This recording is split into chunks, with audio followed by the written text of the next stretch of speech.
আছে 8 বস্তা তামোল দিছে এই আনাৰস বুলি দিব বুলি কৈছিলে তাৰ তলত 8 বস্তা তামোল দি পেলাই ওপৰত আনাৰস লুট কৰি দি দিলে সুপাৰি আছে সুপাৰি আছে 8 বস্তা আপোনালোকে ক'ৰ পৰা আহিছিলে আমাৰ জকলাবন্ধ পৰা এতিয়া ইয়াত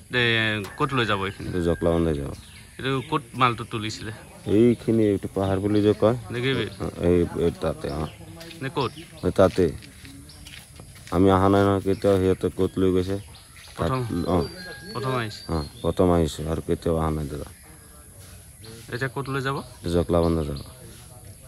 আপোনাৰ নাম কি ক'লে শ্ৰীকান্ত মণ্ডল আৰু এইজন কালাম আব্দুল কালাম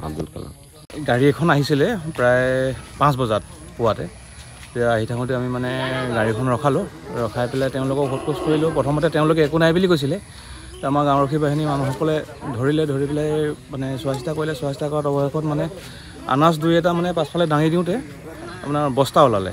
এতিয়া সেই বস্তাখিনিত মানে বাৰ্মি চুপি আছে বুলি সন্দেহ কৰা হৈছে আৰু ইমানেই আৰু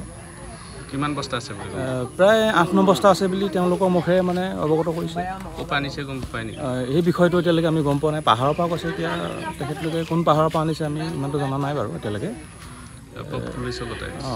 আৰক্ষী আহিছে এতিয়া আৰক্ষীয়ে সোধপোছ কৰি আছে